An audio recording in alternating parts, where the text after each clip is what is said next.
The whole world is governed by laws, the universe, in fact. Laws. We call it the law of electricity. We call it the law of gravity. There's mathematical laws, there's physical laws, speed and velocity laws, agricultural laws. There's all kinds of laws. Now that we find ourselves on the spinning planet, you just have to learn what I call the setup. Learn the setup. Life's setup. Now, we didn't set it up, but we're here, so you got to learn it. And we should learn the setup for two basic reasons. Number one, to keep from getting hurt. That's one of the major reasons for learning, so you won't get hurt. See, economically, socially, personally, you can get hurt just not knowing. Ignorance is not bliss. Ignorance is poverty. Ignorance is tragedy. You got to know, or you're going to get hurt. It's good to know not to walk out the 10-story window. That's excellent information. Now, what if a guy didn't know and he walks out? Now he's dead at the bottom. Somebody says, well, the poor guy didn't know. You got to know, or you're going to get hurt. Okay. Now, here's a parenthesis. You don't have to like the setup. I don't ask you to like how it is. That's not what's important. But it is important to learn how it is. Okay, so you don't have to like it, but you should learn it. That's what I tell the kids, right? Make sure you get the information. What you think about it, that's up to you. What you're going to do with it, that'll soon be up to you. But make sure you get it. See, there's nothing worse than being stupid. Nothing. I mean, being broke is bad, but being stupid is awful. And what's really bad is being broke and stupid, right? That's about the end of the world. I mean, there isn't anything much worse than that. Unless you're sick. Sick, broken, stupid. I mean, that is it, right? There's nowhere else to go. So make sure you get the information. It's key. You don't have to like it, but learn it. If this big monstrous thing lifts up in the sky, hangs there for a little while, cuts loose, comes crashing down, boom, shakes the ground for 5 miles. And then this big monstrous thing lifts back up in the sky, hangs there for a little while, cuts loose again, comes crashing down, boom, shakes the ground for 5 miles. It just keeps doing it, this big monstrous thing. Lifting up, and then crashing down, boom. Now, you might come along one day and say, that's got to be a stupid arrangement, which is okay. You're entitled to your opinion. But the first thing you should learn to do is get out from under it. Right? That's number one. You might have a great moral argument. You might want to shake your finger at the sky, but do it from over there, right? So you don't get smashed. It's called your basic smart. So number one, learn so you won't get hurt. Whether you like it or not, learn. Now here's the second reason for learning, the setup, to benefit. It's called the plus of life. And that's what life is, right? Both minus and plus. The minus is tragedy, heartache, misery, failure, unhappiness. But life is also happiness, prosperity, good feelings. So here's the key. Learn to get on the good side of the way things work.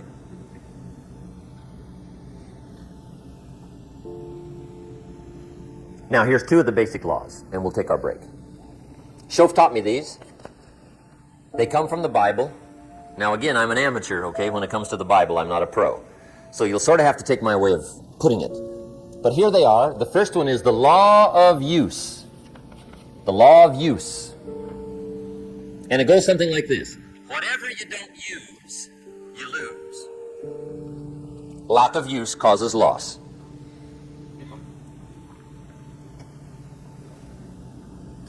On this planet, maybe not the next one, but on this one, if you tie your arm to your body, leave it there long enough, you'll never use it again. It's over. For the arm. Now, it may not be over, but it's over for the arm. The only way to keep the use of this arm is what? Keep using it. If you quit, you lose. Automatically. They don't bring it up for a vote.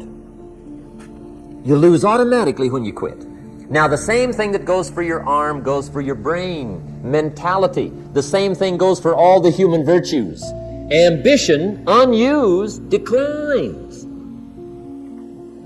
Strong feelings, unused, diminish. It doesn't grow, it diminishes. Faith, unused, decreases. It's a law. Vitality, unused, diminishes. Energy, unused, decreases. The guy says, well, I'm going to save up my energy. You can't do that. That's like trying to save today, put it on the end of the year. See, you can't do that. They'll come take you away. If you don't use today, what? It's lost. The guy says, well, I work twice as hard tomorrow to make up for it. See, that's foolish. You could have done that anyway. Today unused is lost. A talent unused is lost. An ability unused is lost. So here's one of the key expressions of the evening. Take a new inventory of yourself. Starting tomorrow, new project. Take a new inventory. And make sure that all of your talent and ability and mentality and ingenuity and vitality and strong feelings, faith, courage, make sure that all you've got's being used. Otherwise, you lose. Now, one of the best illustrations of the law of use is a Bible story called the Parable of the Talents. The talent story. Interesting story if you haven't read it in a while. Just review it. It's a good story. An ancient story. It says there was a master with 3 servants. He got them together one day and he said to the 3, I've got these talents. And in those ancient days, a talent was a measure of gold. And he said to the 3 servants, take these talents and see what you can do with them while I'm gone. He said, I'm taking a journey and I'll be gone for a while. When I come back, we'll get together, go over the book, see how you did. He said, here's 5 of these talents for you. 5. Here's 2 of them for you. 2. And here's 1 for you. 1. The master said, take those talents, see what you can do with them. When I come back, we'll get together, we'll go over it all. The servant said, okay, master takes off. According to the ancient story, the master comes back from his trip. When he gets back, he gets the 3 servants together, and as he said he would, he asks, how did it go with those talents? You're 5. What happened? That servant said, well, I took the 5 talents you gave me, and I put them to work. A little shaky at first, but he said things finally got rolling. And he said, I poured it on. And he said, my talents grew to 7, 8, 9, 10. He said, I doubled my talents from 5 to 10. Books will show. Master said, one heck of a job. Or something like that. He said, I gave you 2 talents. What happened? That servant said about the same thing happened to me. I put those 2 talents to work, poured it on. They grew to 3 and then to 4. He said, I doubled my talents from 2 to 4. Books will show. Master said, well done. He said, I gave you 1 talent. What happened? That servant said, well, I took the talent you gave me and I carefully wrapped it and I dug a hole and buried it. And camouflaged it, I suppose, right? So nobody would steal it. And he said, fortunately, nobody got it. And he said, I knew you were going to be here today, so I dug it up. Here it is, safely wrapped. I did not lose it while you were gone. According to the ancient story, the master said, take that talent away from him and give it to the man that's got 10. Now you might say, well, I don't like that arrangement.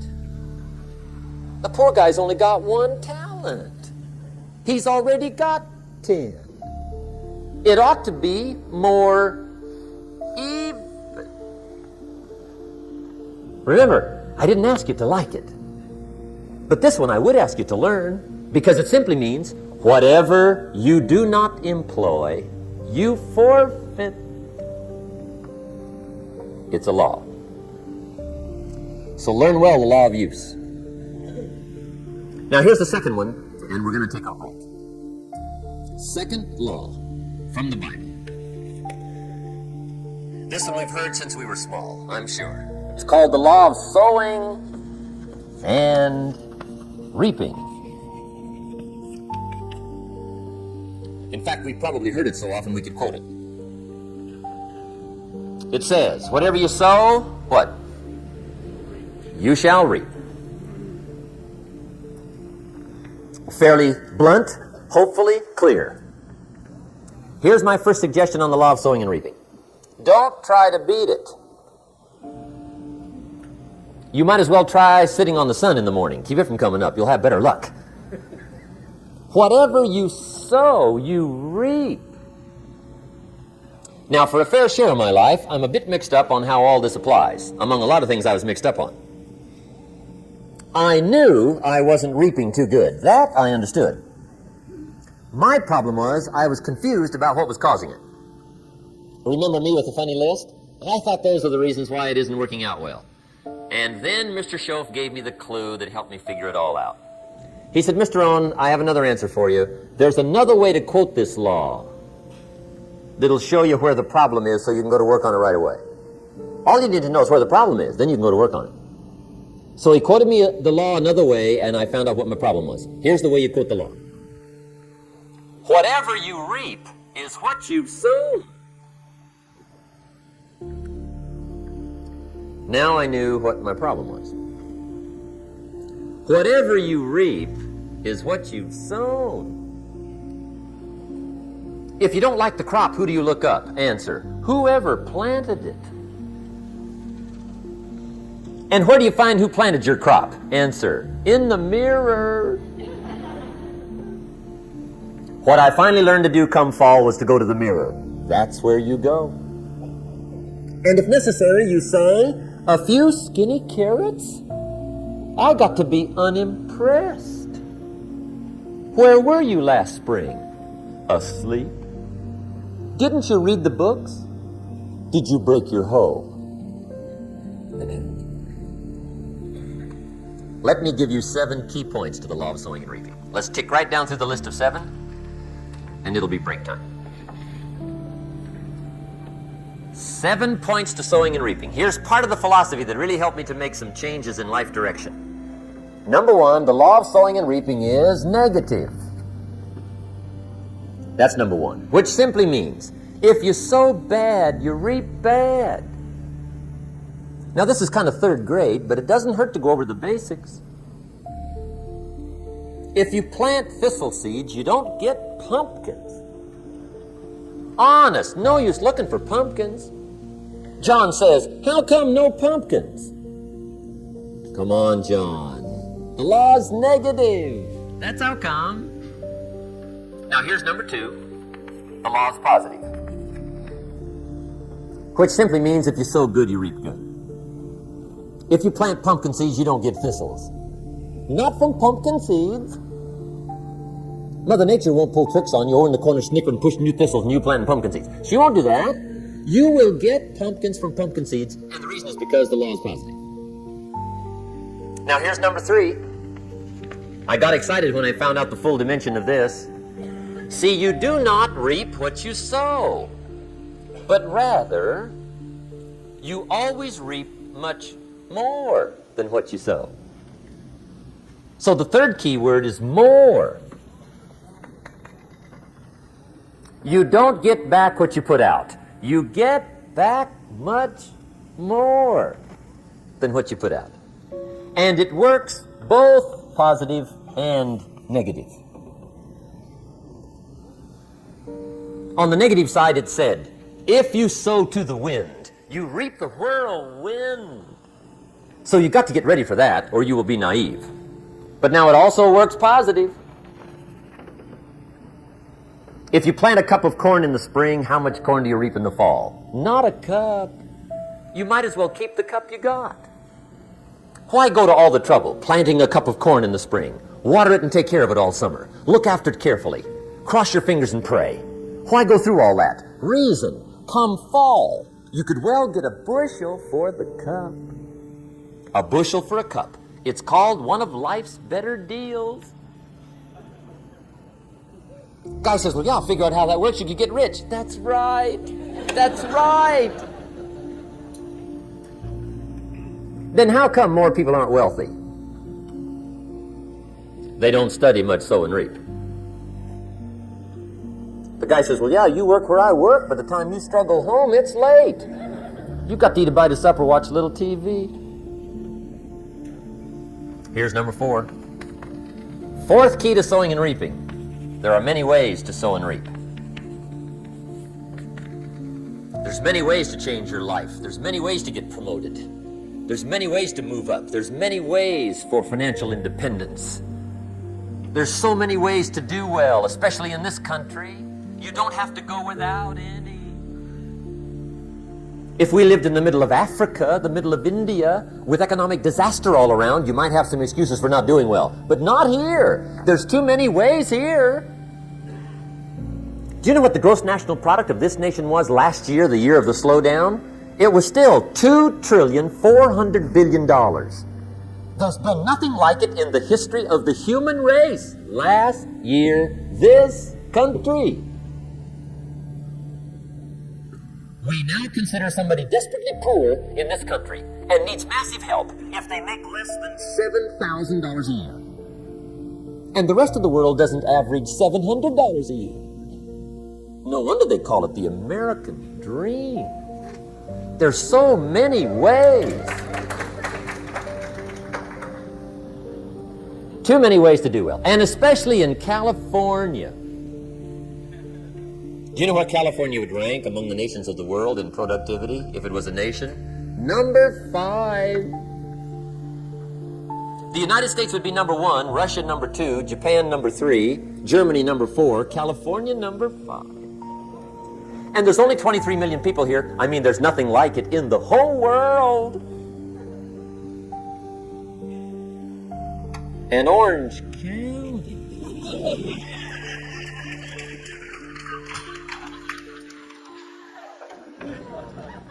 This is it.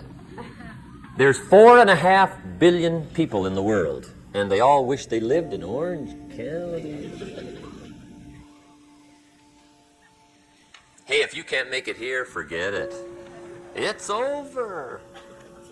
Take your chances on the next planet. You've blown this one. There's too many libraries. There's too many classes. There's too many seminars. There's too much information. There's too many books. There's too much capital. There's too much help. There's too much training here not to do well. There's too many ways. So find you some ways. There's plenty. Here's the 4th key to sowing and reaping, or 5. And that key word is anyone. Anyone can sow and reap. That's what's exciting. Anyone can. Now the question is whether or not you will. But can is not the question. Will is the question. Anyone can.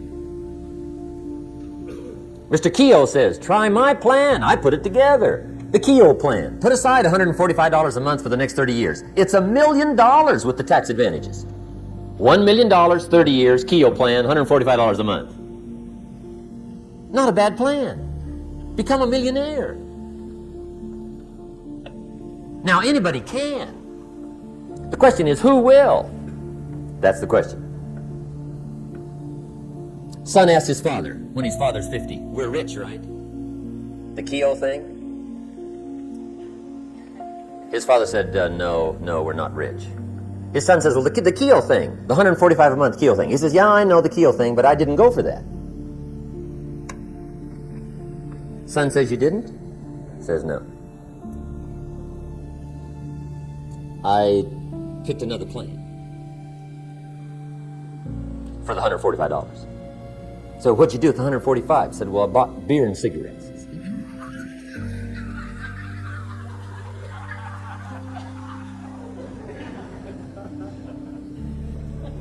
See, anybody can, whether you will or not. See, that's the question. And here's a good question to ask.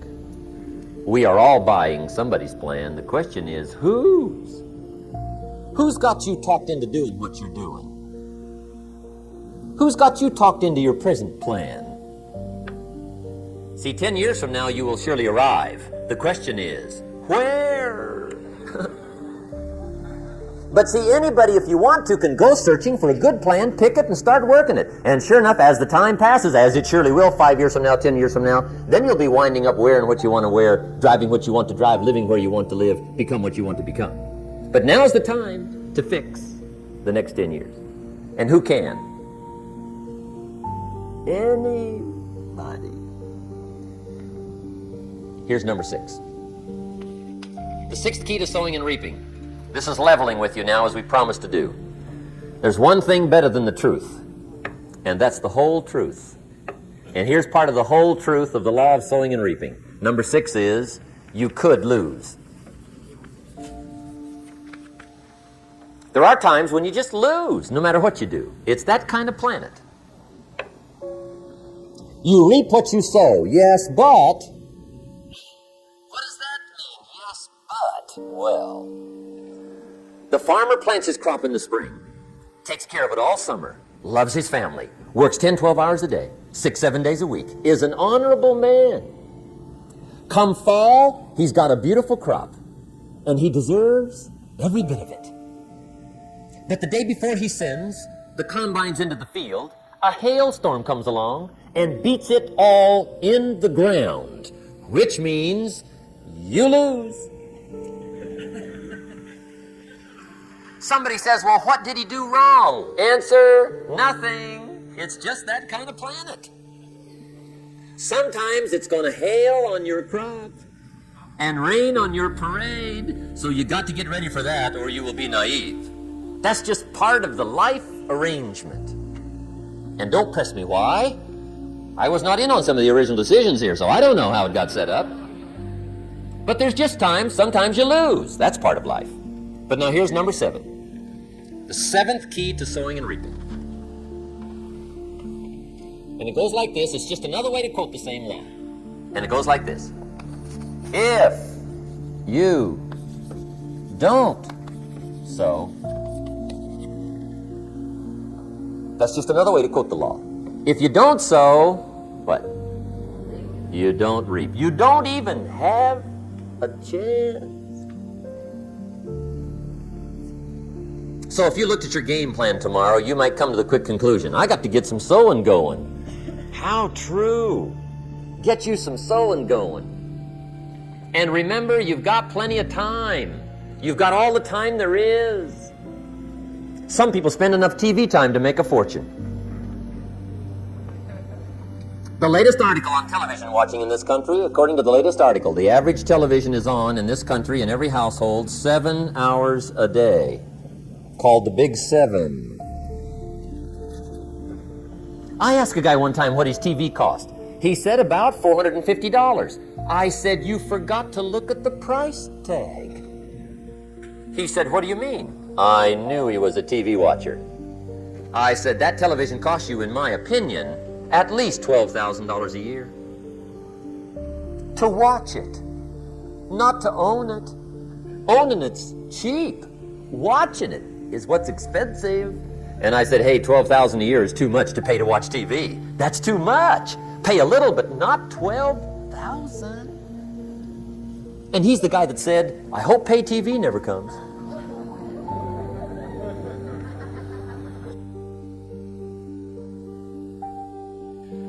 Okay. We're trying to cover an awful lot tonight. I realize that.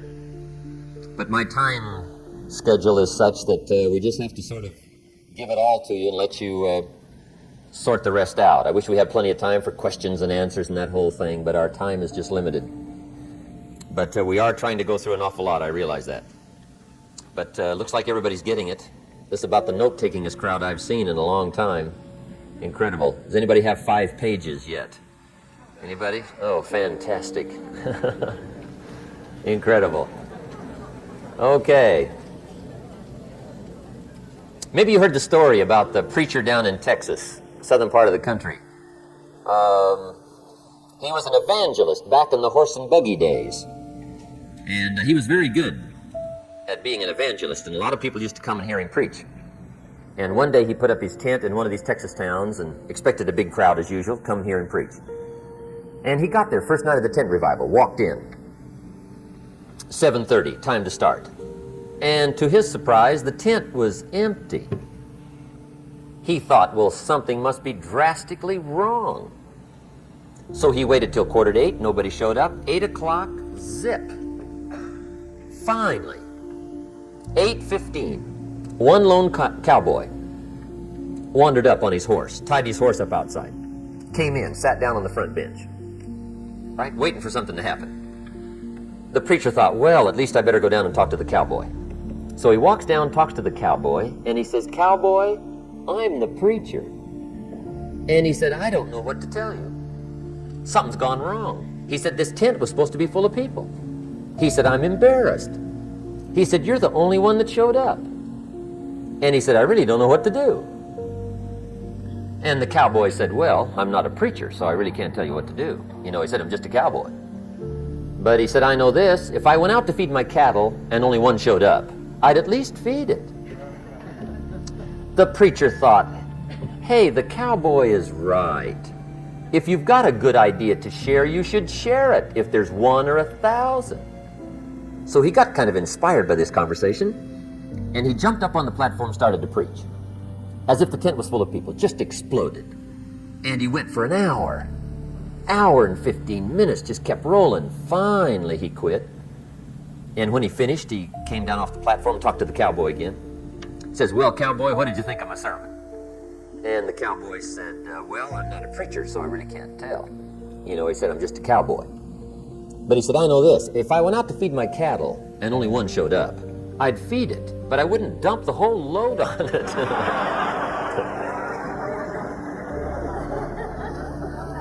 So anyway, if it seems like we're dumping the whole load tonight, I guess we are. But gosh, everybody's doing well. I'm having a good time. I appreciate the response here tonight. Okay, the next subject is setting goals. Let me show you what turned my life every way but loose. Mr. Schoaf dropped this idea on me, changed me completely. Setting goals. Here's what can easily happen if you don't set goals. It's easy to let life deteriorate into making a living instead of designing a life. And we all have a choice. Make a living or design a life.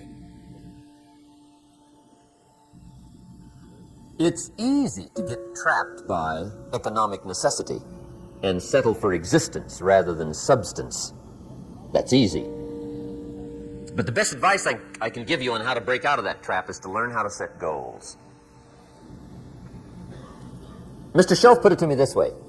He said, "Jim, if you had enough reasons, you could do the most incredible things." I never forgot how he put that. If you have enough reasons. See, reasons will change your whole life. Mr. Schoaf said to me, he said, "Mr. Rohn, I think you've got plenty of intelligence, you've got plenty of talent, you've got plenty of ability. Probably what you lack is plenty of reasons." He said, "I don't think your current bank balance is a true indication of your level of intelligence." I was happy to hear that. He said, "I think you're much smarter than your present bank balance indicates." And that turned out to be true. I was much smarter. But of course my first question was, well then why isn't it bigger? And he said, "You don't have enough reasons. You've got enough intelligence, but not enough reasons." So see, reasons can change your life. Here's what else I found out. Reasons come first, answers come second.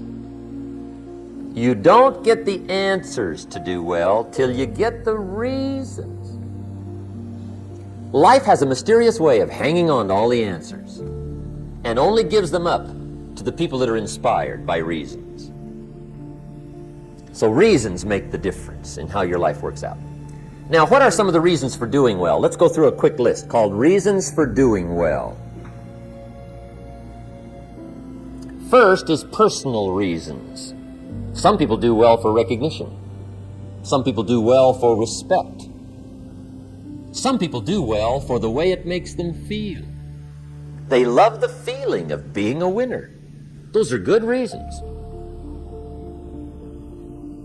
I have some millionaire friends that keep working 10, 12 hours a day, making more millions. And it's not because they need the money. It's because they need the joy and the satisfaction and the pleasure that comes from being a constant winner. And see, it's not just the money anyway. It's the journey, not the money. Once in a while somebody says to me, boy, if I had $1 million, I'd never work another day in my life. That's probably why the good Lord sees to it they don't get their million, right? They'd quit. They'd quit. Okay. Next is family reasons. Some people do extremely well for other people, and that's powerful. Human beings can greatly affect each other. Sometimes we will do things for somebody else we will not do for ourselves. We're made that way. I met a man one time who said, Mr. Owen, to do all the things I want to do with my family around the world, he said, I got to have at least $250,000 a year. I thought, incredible. Could a guy's family affect him that much? And the answer is, of course. How fortunate are the people that find themselves greatly affected by somebody for personal achievement. And we are affected. The writer of a recent song said, if not for you, the winter would hold no spring, couldn't hear a robin sing. I just wouldn't have a clue if not for you. So we can be affected. That might be one of the most stimulating reasons to do well, finding somebody. Next is benevolence. Some people are turned on by sharing. And sharing can be one of the biggest turn-ons to do well. Some people do extremely well, gathering up resources, and then they divide them all up. Sponsor all kinds of things. Sharing. When Andrew Carnegie died, the wee little Scotsman that built the big steel industry, when he died, they opened up his desk. And in one of the desk drawers, they found a slip of paper. On that piece of paper, Mr. Carnegie had written his goal for his life. And he wrote it when he was in his 20s. And on that piece of paper, it said, I'm going to spend the first half of my life accumulating money. I'm going to spend the last half of my life giving it all away. What a goal. He got so inspired by that goal that the first half of his life, he accumulated $450 million. And the last half of his life, he gave it all away. Good question tonight. What's got you turned on? What's got you bombed out of sight to get up early and stay up late and hit it all day? Next question. What's got you turned off? When I found the answers to those two questions, my life exploded into change.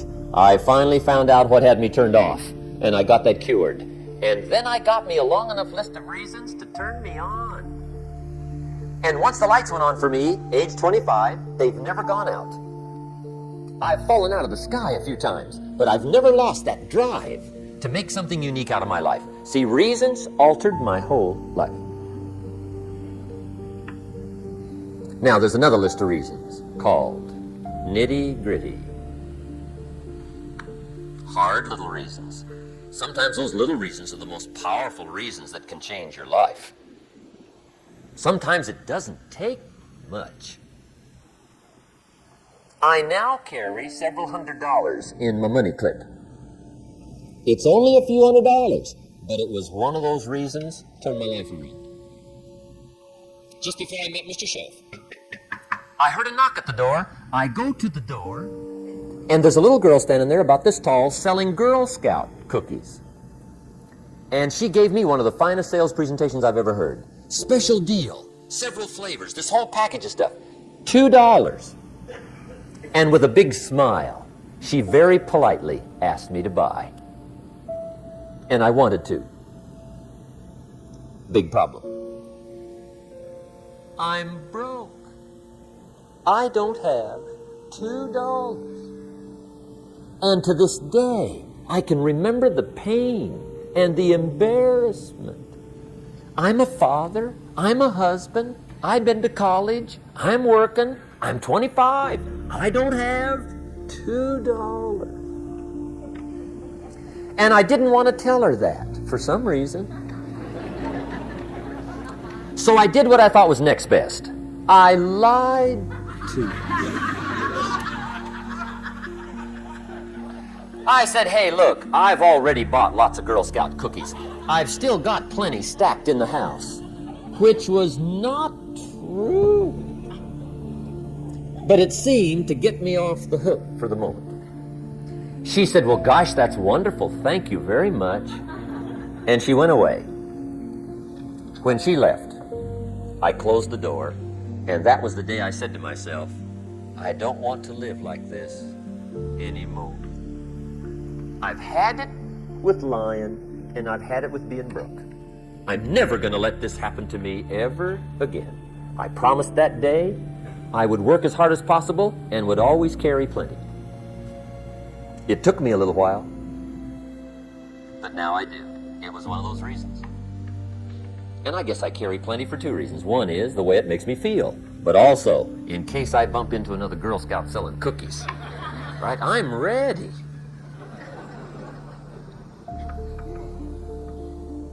I walked out of the Bank of America one time up in Saratoga, California, where I used to live.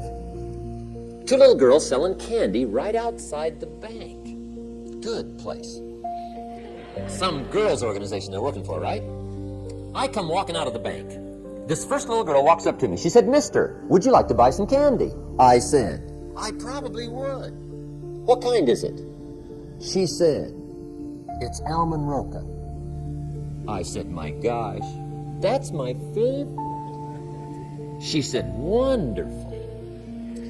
I said, how much is it? She said, it's just $2. I thought, incredible. I said, how many boxes of that candy have you got? She said, 5. And her little friend was standing there. She was selling candy too. I said, how many boxes have you got? She said, I've got 4. I said, that's 9. I'll take them all. They said, really? I said, yeah, it's my favorite. I've got some friends. I'll pass them around. They got so excited, put all this candy together. I reached in my pocket and gave them the $18. When I've got the candy and they've got the money, that first little girl looks up at me. She says, Mister, you are really something. How about that? Can you imagine only spending $18 and have somebody look at you in the face and say, you are really something?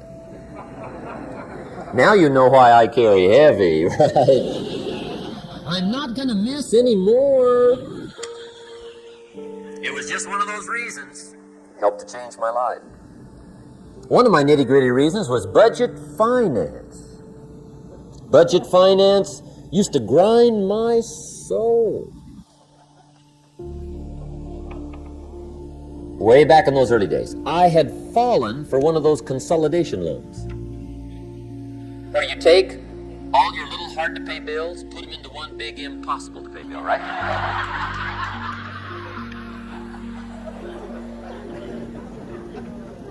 I would get 4 or 5 payments behind. This one guy used to call me day and night.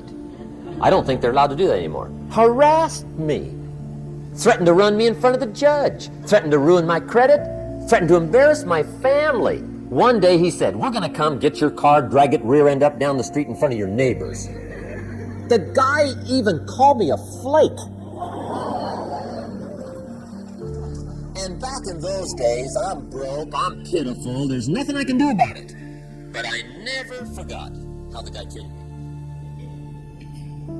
And when I met Mr. Shelf, and I got my life straightened out, and the money started to flow, that was one of my first projects, budget finance. I poured it on day and night. I finally put all the money together I owed him, which was considerable. I picked a day for the payoff. And when the payoff day came, I put the money in small bills in a big briefcase. And I walked into the budget finance office on Wilshire Boulevard in Los Angeles. The guy who harassed me so often, his desk was about 3 back. I walked right up to his desk, startled him. You wonder what I was doing there? It was the first time I'd been there since I borrowed the money, right? Without saying a word, I opened up this briefcase, dumped this pile of money all over his desk. I said, count it. It's all there. I will never be back. And I turned around and stormed out. No, that might not be noble. But if you haven't tried it, you've got to one time.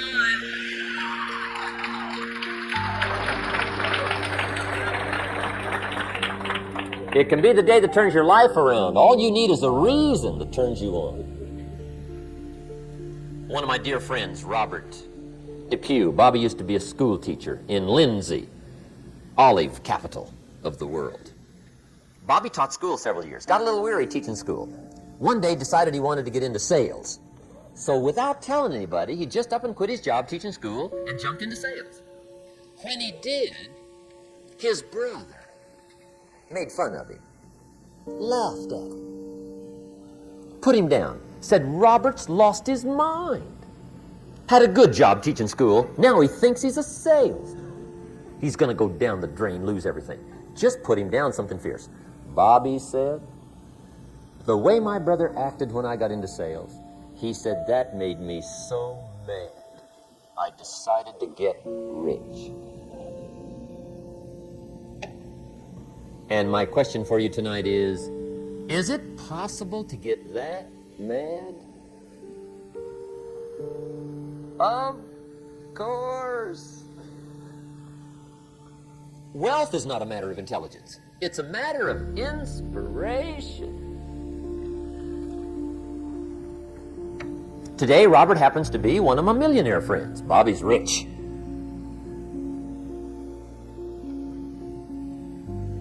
Frank Sinatra said one time, the best revenge is massive success.